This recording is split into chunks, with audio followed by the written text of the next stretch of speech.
Welcome back to the All Ball Podcast, where it's all ball all the time. You are here with your host, Sean and Isaiah, as always. This is episode number 11. Remember, if y'all enjoy the video, to like and subscribe and share with your friends. We're going to have a great episode today, but before that, Isaiah, how are you feeling today, man? As a basketball fan, I'm excited. But as a Rockets fan, I'm disappointed. Because last night, the Rockets had one of the most hard to watch displays of basketball that I've seen. I didn't even watch the whole game just because that first quarter was so difficult to watch. But it was truly sloppy basketball. Unnecessary turnovers, really weak offensive sets. Like, it didn't seem like their offense was working as a full 5-man unit. And when they were running plays, they seemed more like segmented. Oh, these two guys are doing this. Now these two guys are going to do this, instead of 5 people really coordinating. And in defense, yeah, that was rough in its own right. Yeah, well, luckily for myself, I didn't have... Well, not that I didn't have to watch the game. I didn't get to watch most of the game because I was watching the Astros.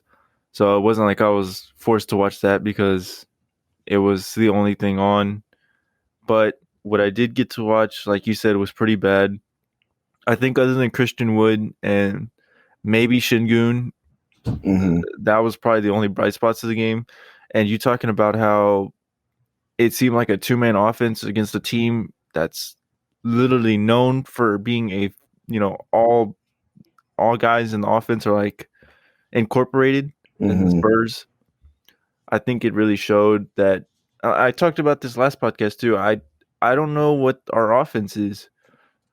It doesn't seem like we have a type of offense that we're running.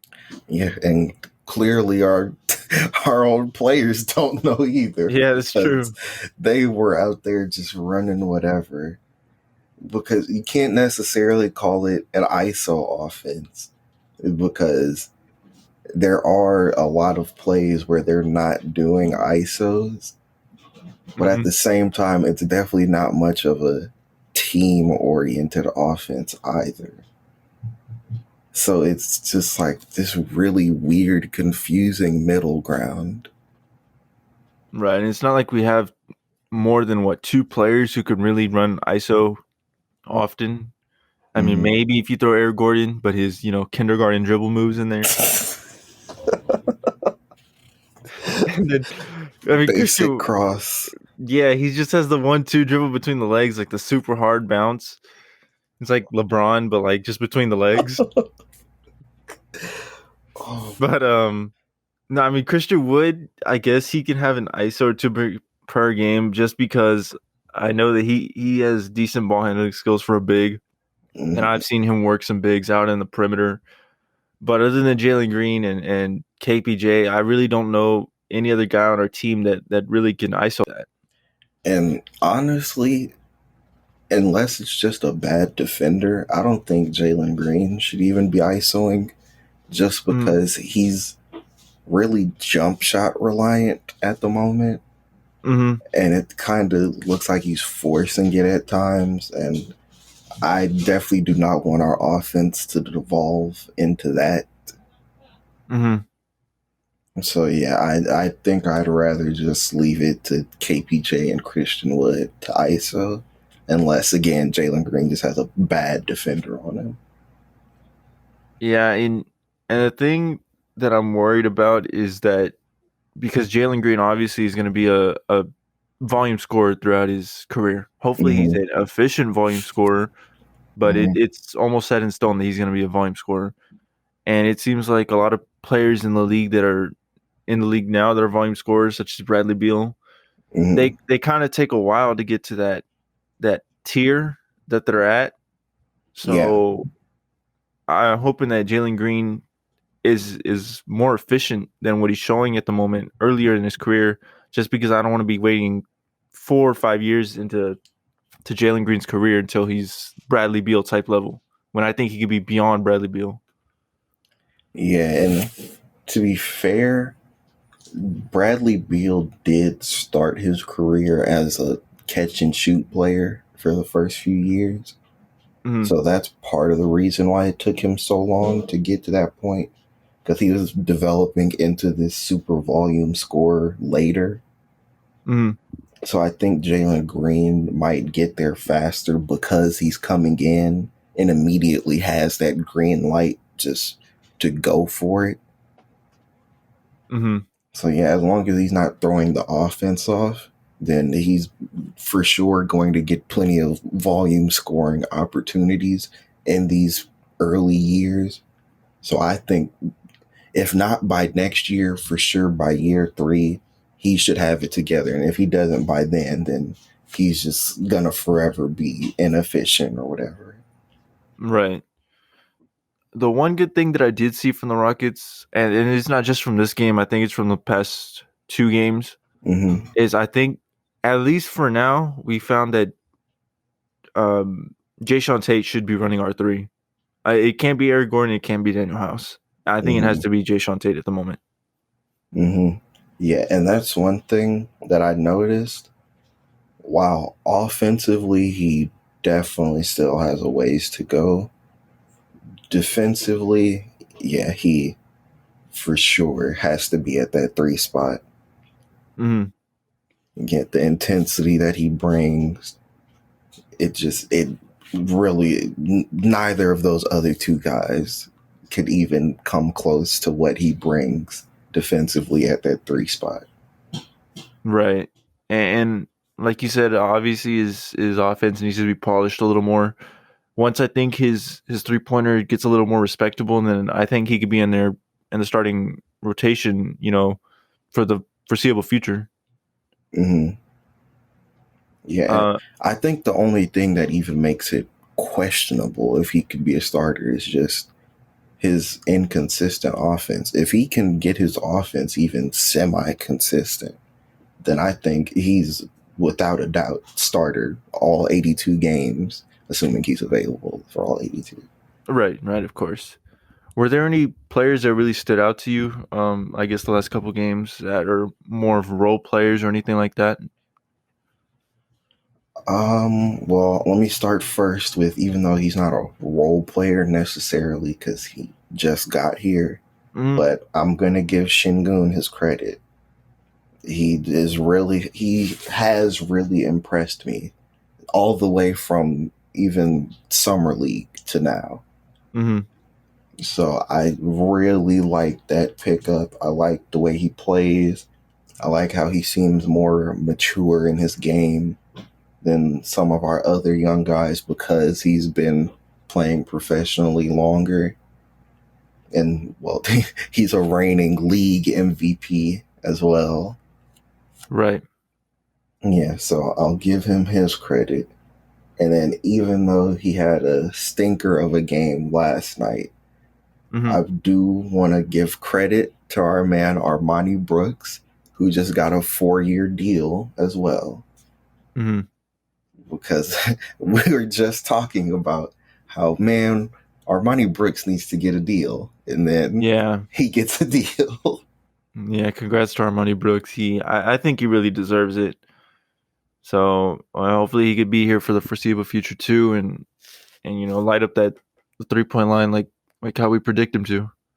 Yeah, I mean, yeah, it was a 4-year deal, so he'll definitely be here for the foreseeable future at least. Right. Well, I'm just saying, like, hopefully they don't trade him, because I Oh, really like Armani true, Brooks, true.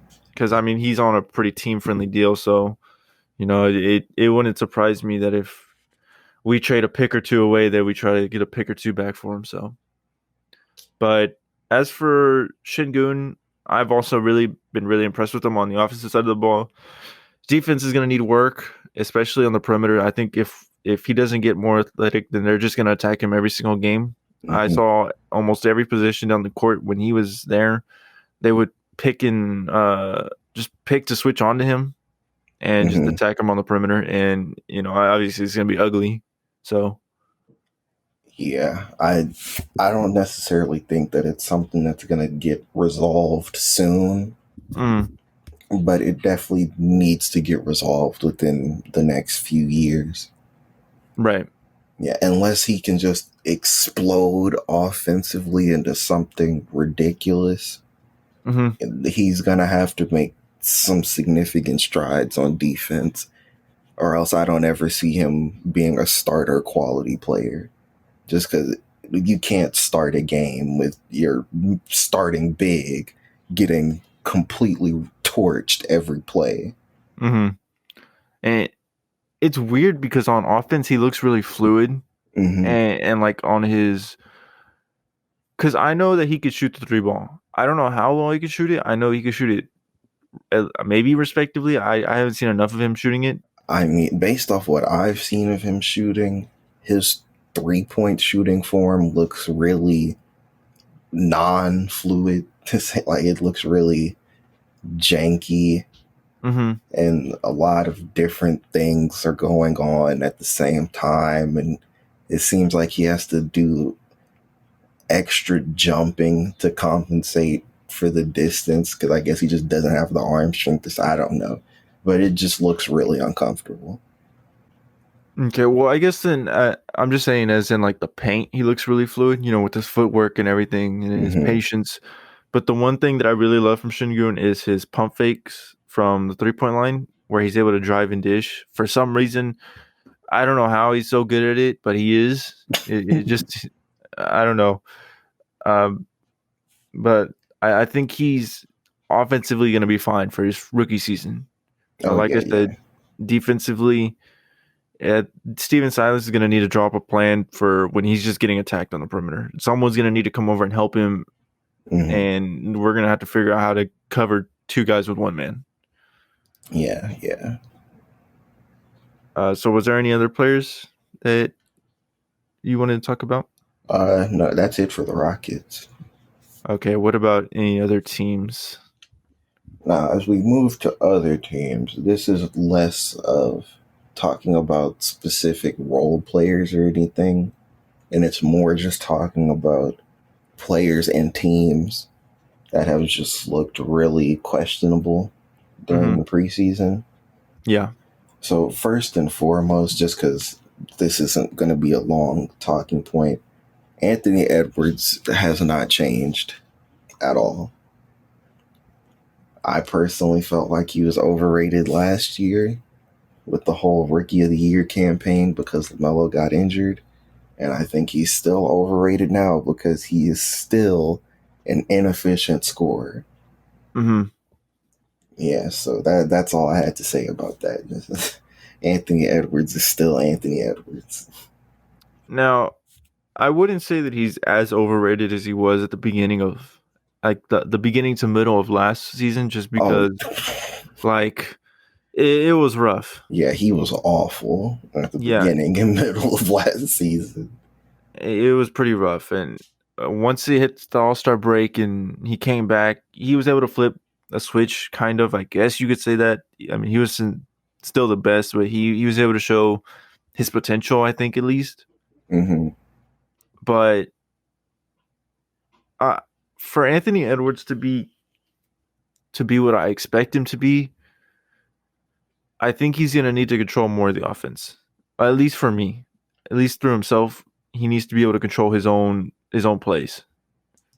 You see it, and that's where it's a problem because he's like Jalen Green in that sense, but worse in the Hmm. sense that he'll just chuck up shots. Hmm. Like, why did you take that? You didn't need to take that shot. And also, his playmaking is very questionable. So, you really don't want a guy who, one, is going to chuck up shots, and two, has questionable playmaking running that much of the offense. Right. Yeah. And then, especially when you have D'Angelo Russell on the team as well. Yeah. Because D'Angelo Russell is a playmaker, and Right. he's a bit smarter with his shot selection. So the only way I think that Anthony Edwards should be running any kind of offense is if D'Lo just isn't on the court. Right. Well, I'm guessing more so that those are things that I would like him to integrate into his offense. Like Hmm. I want him to be more how do I say it? More assertive to the basket because obviously we've seen that he could finish with the best of Oh them. yeah. Oh yeah. And he puts people on posters, so that was one of the craziest dunks I've ever seen in my lifetime last year. I Oh don't yeah, remember who it without was a on. doubt. It was on Yuta Watanabe. Yeah. Sure. I believe you, man. I don't remember like I've No, only heard that name. I remember for sure because I No, remember he was playing in the Olympics and they brought it up at some point. like I seriously believe you, but it's just I wasn't that was not the name I was expecting to hear because I've only heard that name in like 2K. So I don't know why I thought it was John Collins for some reason, but It's not even the same team. but um anyways, that was a nasty dunk. I was like it's one of the best dunks I've ever seen. I think in like lifetime that's like happened in, my era of basketball. Yeah, yeah, like since you've been watching basketball. Yeah, not no like Dominique Wilkins or Yeah. like Shaq or something. But yeah, like I said, that's something I guess that I would like him to be able to integrate into his offense more so than just do it now. Hmm. Uh, okay, so are there any other teams Well, that before I really? get to teams, there is another disappointing player that I want to talk about. Okay. And you know what? I'm not even going to say disappointing because I'm glad that he's bad because it just further proves the point that Okay. it further proves the point that I was making as a Rockets fan going into the draft. Okay. We did not need Evan Mobley because that boy looks rough. He does not seem like a good pick at all at the moment. You know what? That's that's a little like I guess you could say a little sneak peek into my hot take for today. So, Uh, uh-huh. So, I'll go ahead and save a little bit of my talking points about him for later, mhm. but I think it's his growth is going to be hindered by what they already have there. Okay. Between Jared Allen, Kevin Love, the signing of Laurie Markkinen, Mhm. everyone's going to be fighting for minutes. I mean, all four of those guys deserve minutes, Mhm. and I think the best thing to do was not to sign Laurie Markkinen. I'm not sure why they signed him at all when they already had Evan Mobley and Jared Allen, and I believe Evan Mobley can run the floor eventually over time Yeah. because Evan Mobley can guard perimeter guys, respectively, Mhm. Mhm. but Laurie Markkinen can't defend a parked car. Larry Markin can't defend a traffic cone. Yeah, he is the traffic cone. He just sits there. But so see, that's I don't know what's going on in Cleveland because I feel like they have I don't talent. think Cleveland knows what's going on in Cleveland. Yeah, probably not. I feel Probably like the not. front office is just up there spinning a wheel of fortune and they just keep getting bad rolls every time. Yeah, they giving up KPJ for literally nothing. For a bag of chips and For some a bag. water. Yeah, not even the good water. It's just like the. Yeah, for some tap water and a Yeah. bottle. But yeah, I think Cleveland needs to get it together. They got to find out what they're gonna do with Sexton if they're gonna Mhm. want him there long term. I think Garland has to stay there. You obviously Yeah. got to keep Mobley if you're gonna pick him. Yeah, but your third pick. Right. Jared Allen, he's on a pretty big deal. He's just signed Larry Markkinen for what reason I don't know. Yeah. Kevin Love's still on a huge deal. Yeah, that's something that's funny to me is how Kevin Love seemingly doesn't want to buy out, doesn't want to get traded. Like he's just fine playing terribly in Cleveland on big money, even though he Yeah, could get traded and still keep making big money on a better team. But I hey, guess it's just man. he's getting his bag and doesn't have to live up to any expectations. He's already won in his career, so maybe he just doesn't care anymore. I don't know. We know that Kevin Love's gone through some mental health problems throughout his career, but Mm-hmm.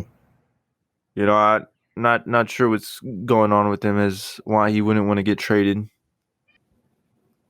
All right.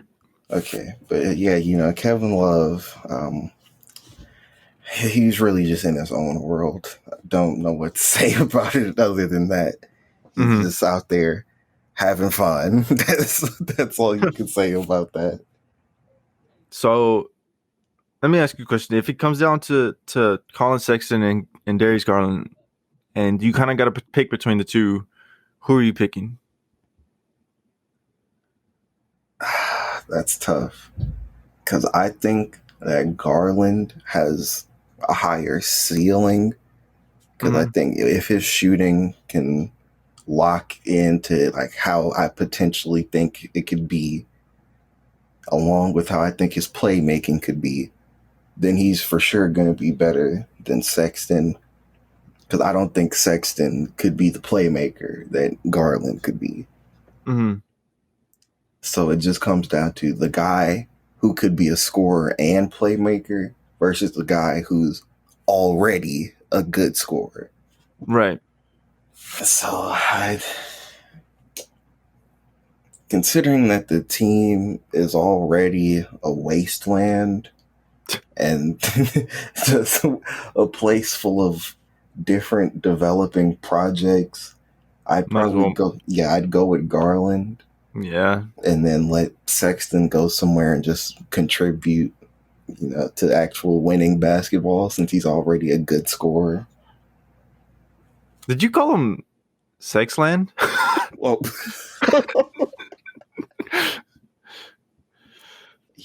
I thought I said the Sexton, but I don't know. I don't know. I could have heard you like swore I heard you say the duo name. He's I funny. hate that Oh name no! for Oh them. yeah! No, that name is. You could tell that it was just people being corny. Yeah. But like that name did not even pop into my head. So if that came out, it was completely just autopilot.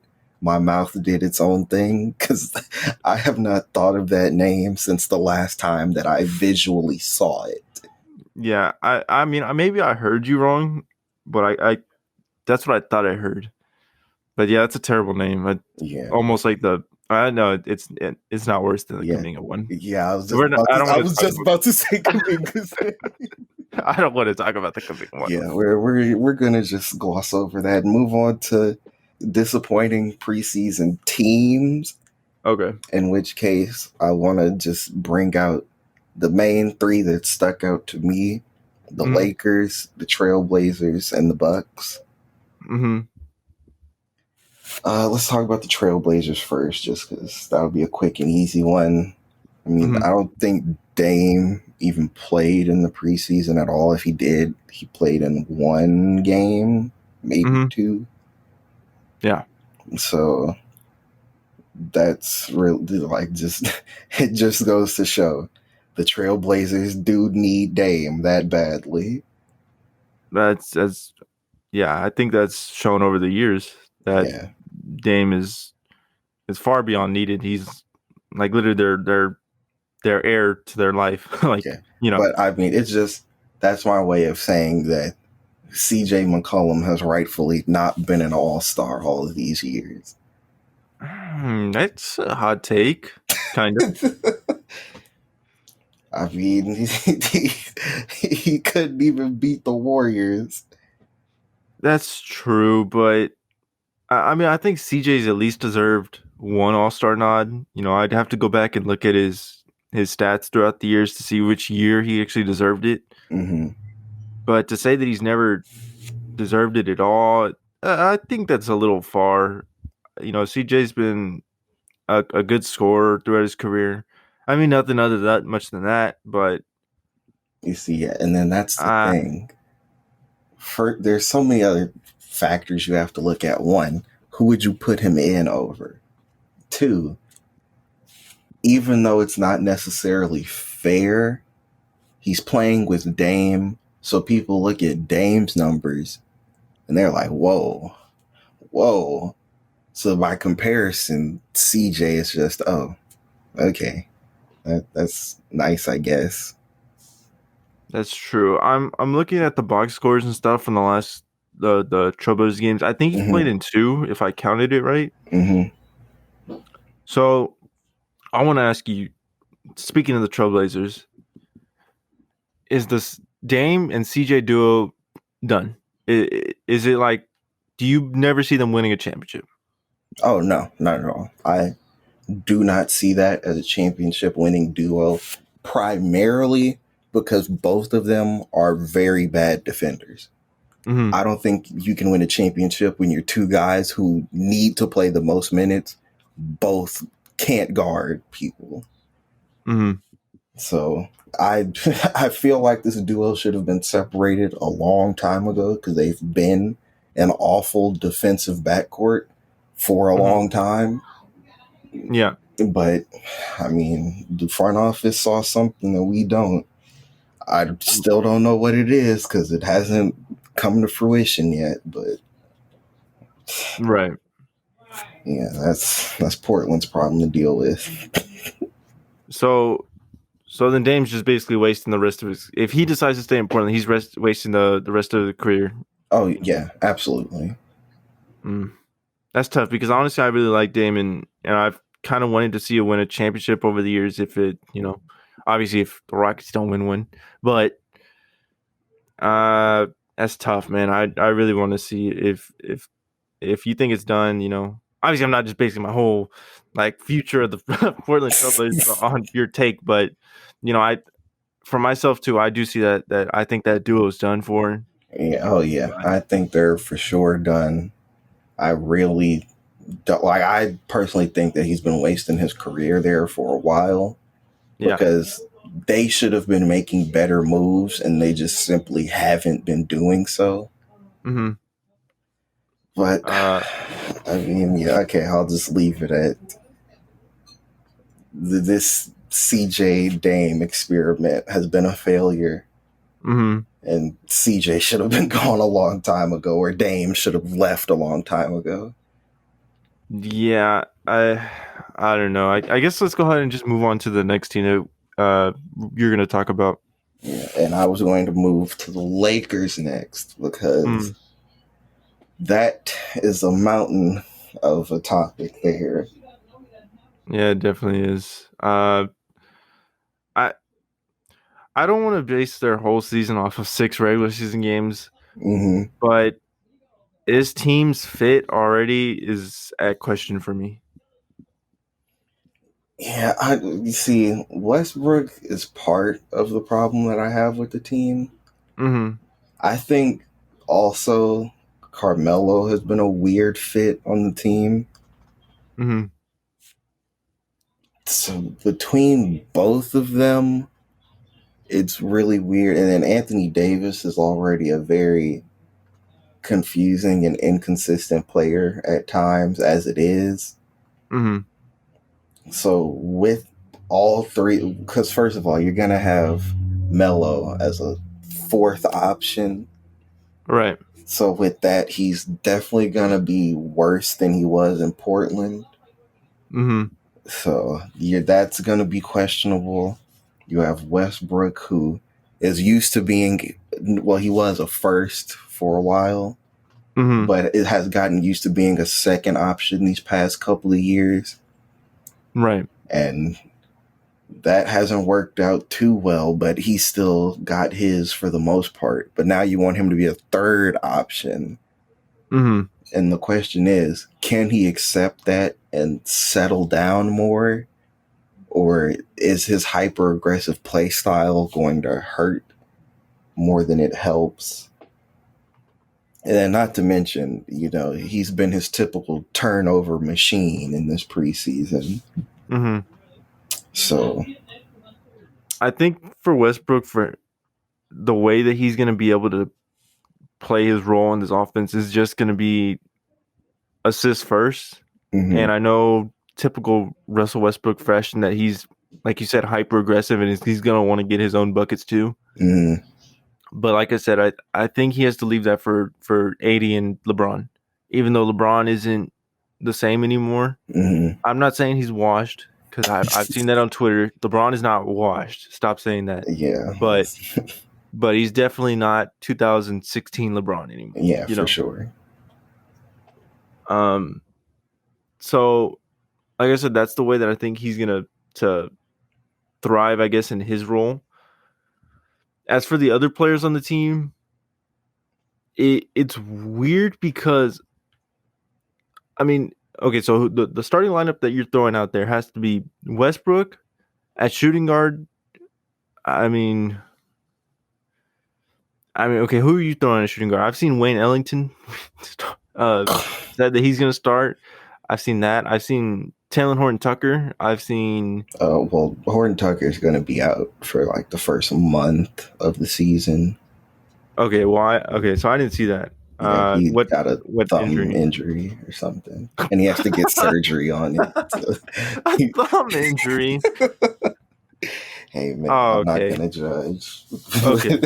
But yeah, it's because I he has to get surgery on it. So that's why okay. it's gonna be I out. didn't mean to laugh at a player being injured. It's just a very wasn't the injury I was expecting to hear.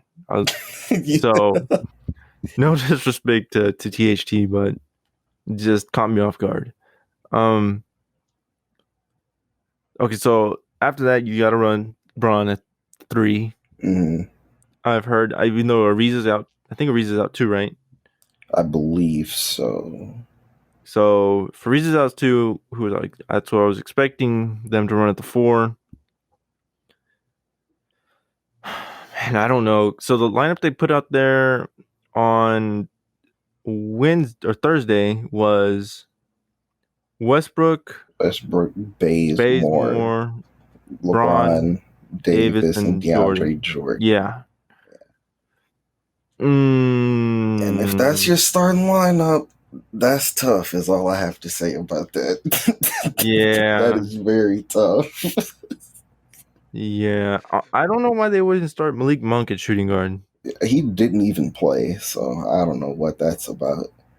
But I just, before we even dissect the rest of this lineup, I just have to say, if Kent Bazemore is a starter for you, yeah, you're not in a good spot.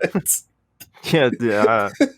Maybe like 2014 Kent Bazemore, Yeah, 2015 14, Kent Bazemore. 15 maybe, but 2021 and Kent Bazemore is a starter.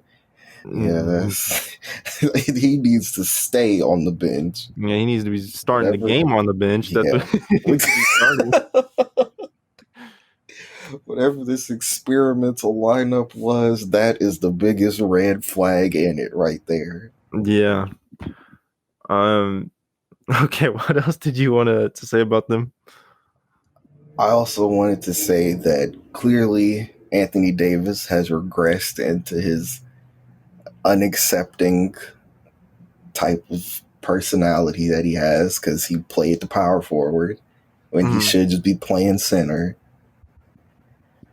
But hey, man, if that's what the Lakers want to do, I mean, I guess they won a championship with it.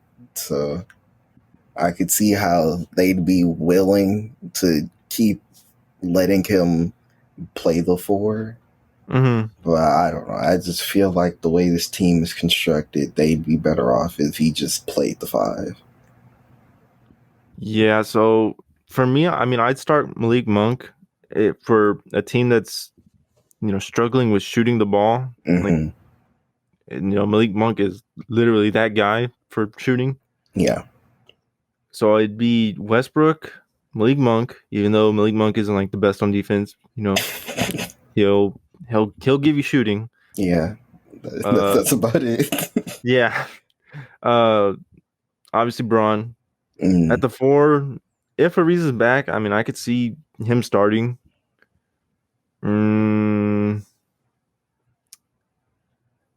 LaMelo has to come off the bench. He can't play the 4. He's gonna get you torched on you said defense. LaMelo. I mean, oh my god, I hate that I say that because now I feel like one of the little Twitter kids that's always like saying LaMelo as like the mellow, Oh, and you know. So Carmelo yeah. has to come off the bench. Uh, I guess I would start Dwight over Jordan, hmm Yeah, I but would definitely do that too. that's if Davis doesn't play the five.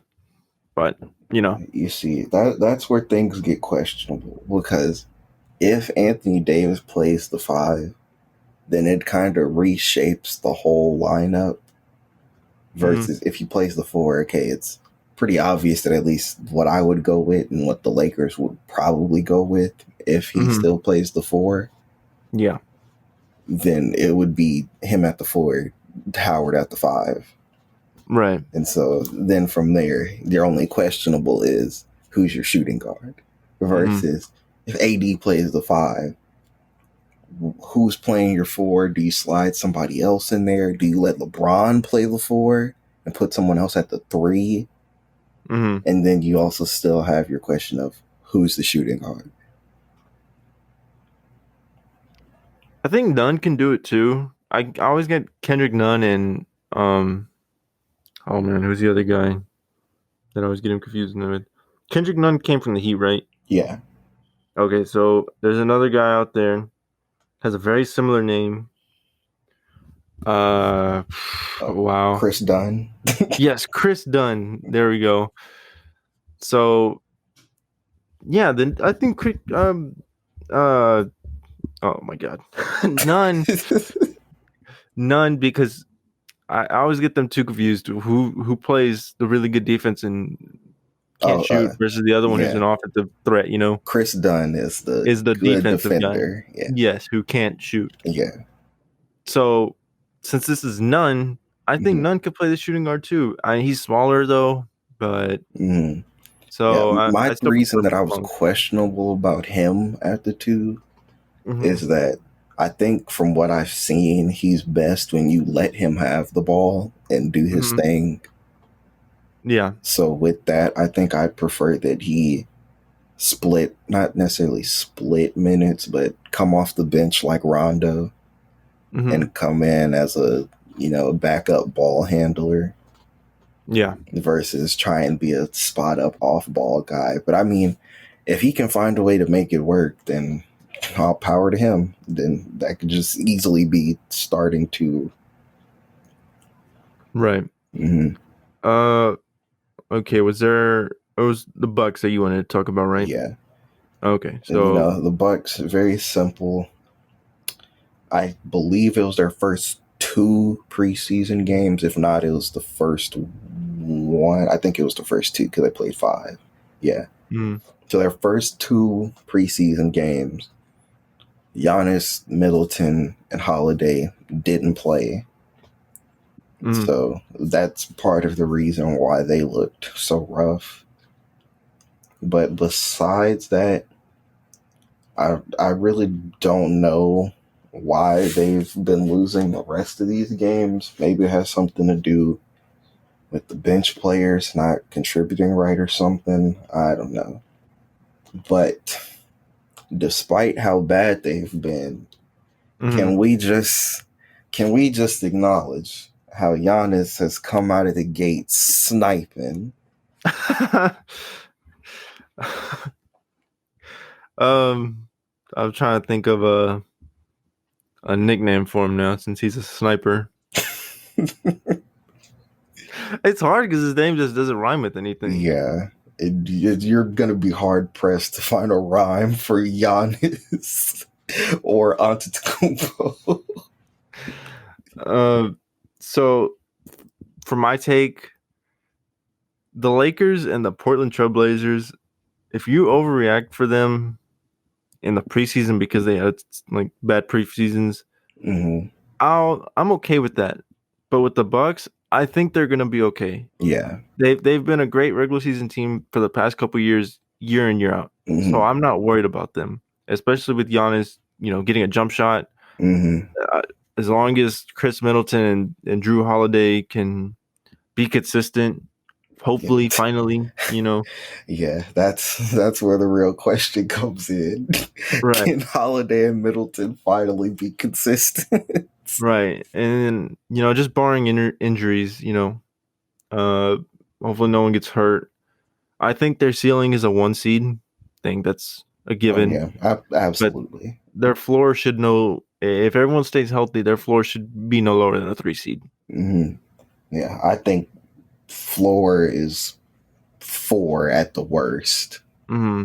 Especially just because of what's going on in Philly right now. Oh yeah, for sure, for sure. Yeah, hmm so in that case, yeah, I for sure don't see them going lower than 4. But mm with the Philly issues, yeah, I think 3 is probably the safe bet of their lowest possible spot. Okay, was there anything else that you wanted to say about them before we move on to hot takes?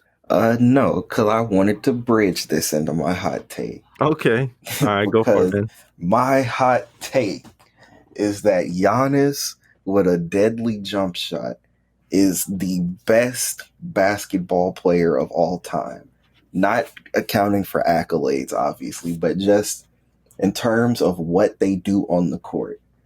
I think Giannis with a deadly jumper is the best basketball player of all time. He's a defensive player of the year level defender who can guard all 5 positions. He has good playmaking with flashes of great playmaking. He's a rebounder, straight glass cleaner. He's unstoppable as soon as he gets inside the arc. You can't stop him in transition. And then you add a jump shot and by proxy free throws to that too. There's literally nothing he can't do. Yeah, and at that point, he's just 2013 LeBron, but taller and stronger. So, what do you do? Yeah, well, let me make a phone call real quick because this is the fire department. Yeah, I need the fireman to come over here. 'Cause this hot take, I need to put this hot take out. I think it's a little too hot for me. I can't believe you said that. I know you're a Giannis fan and everything, but wow, I don't know, man. That's crazy to say. Better than Jordan and Bron?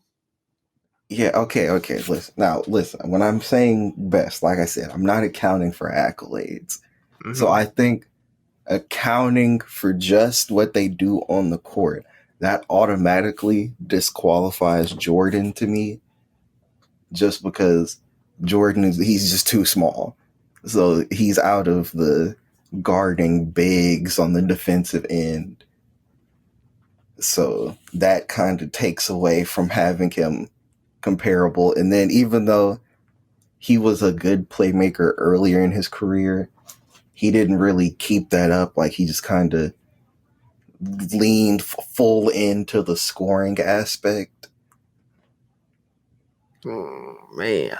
So Wow. that's why I got to take Jordan out of there. And then LeBron, like I said, he's 2013 LeBron basically at that point. So I have LeBron right there, but it's Man, just man, man. Giannis is taller. That is the reason why he takes the edge because he's doing the exact same thing, but in a bigger body.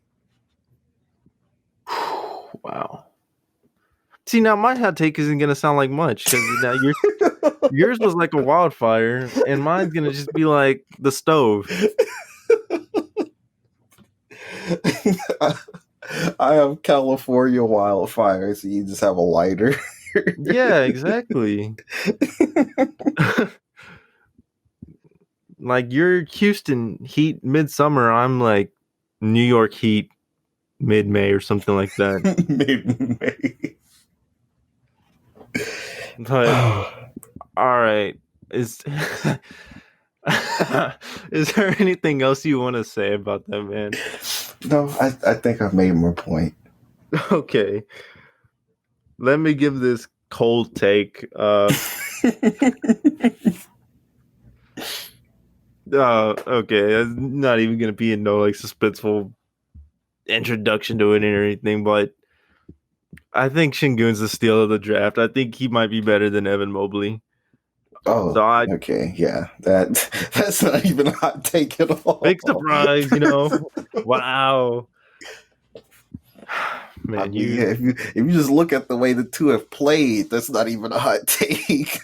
well, it's just because of how high he went, third overall. He was projected to be really good on both sides of the ball, whereas Shingun, his defense is questionable, but his offensive game, shown flashes of Hmm. potential over there overseas, but wasn't sure how it was going to translate over to the US game. But Hmm.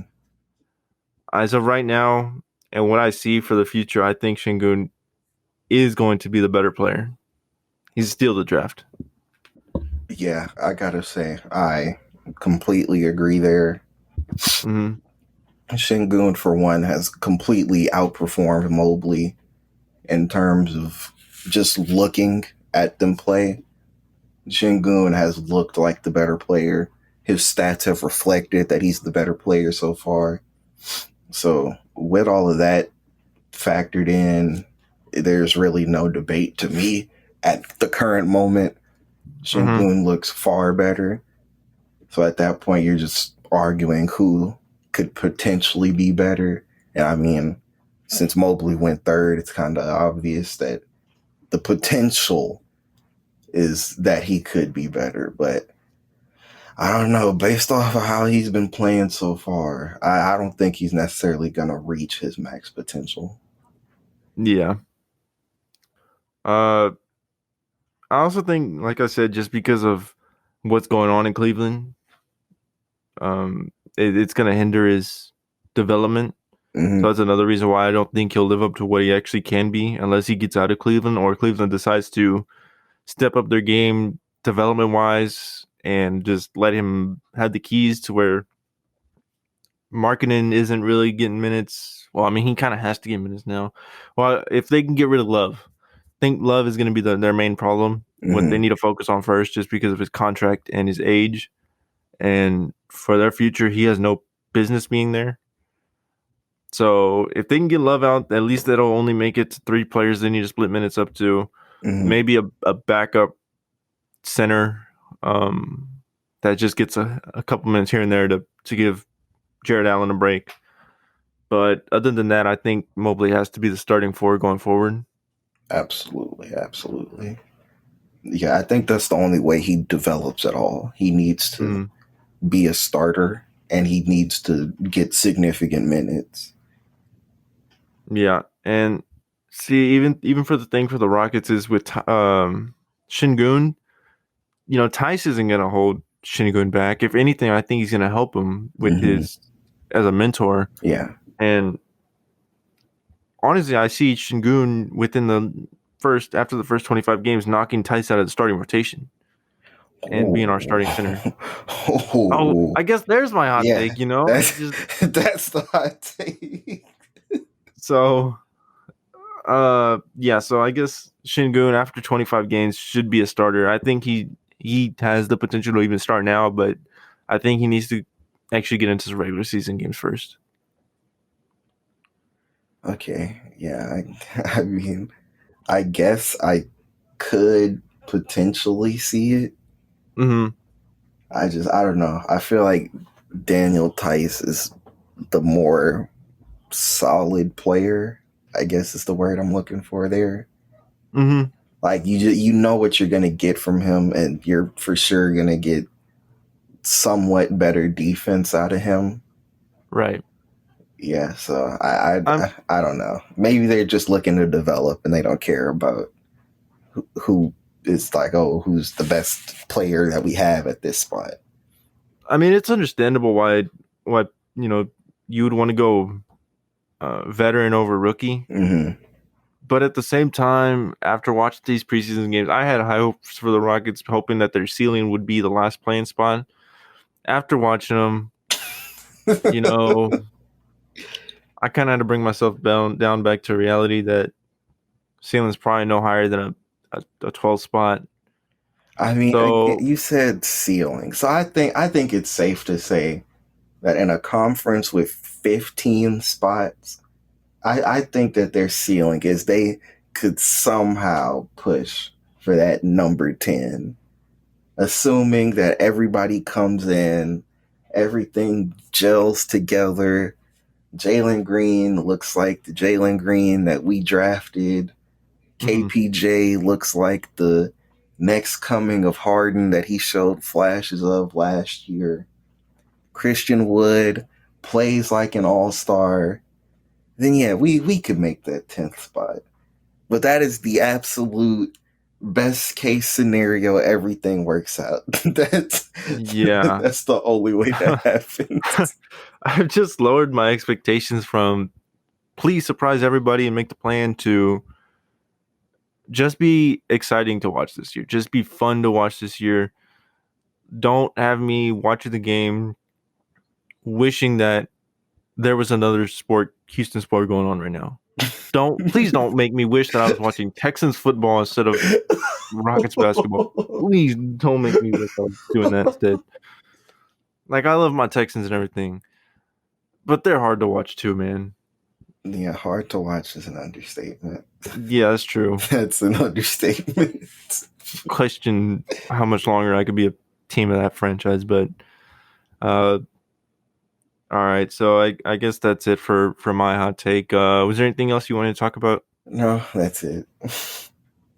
All right, well, that's going to be the end of the podcast. I think this was a great episode today, man. I think we covered a lot of stuff today. Yeah, it was a fun one too. Really enjoyable episode. Hottest take of all time. Yeah, I gotta figure out how to harness the power of the sun for my next hot take. Okay, hold on. Before we go. Okay. Do you think this hot take was hotter than my Donovan Mitchell versus Rudy Gobert hot take? Man, by far. By far. Okay, I just wanted to make sure. Because that's the only other one that had a crazy reaction to it. Yeah, I mean, that could be arguable, though. Okay. This... I wish you would have saw the faces that I was making, like, when you were, like, saying all this stuff. But I kind of want to get back into it with you with the Donovan Mitchell Rudy Gobert thing next week. So, maybe we could save that topic for next week. Okay. Because I want to bring something back up. But, like I said, end of the podcast. We hope you enjoyed it. If you liked it, go ahead and like and subscribe. Is there any last words? Don't forget the usual: comment, share the video with your friends. That's how you help us grow. You get our name out there, we get more subscribers, and we can provide better content, higher quality content for you guys. And don't forget to check out the Instagram, All Ball Podcast YT. Yep. All right, guys, we'll catch you on the next episode. Later.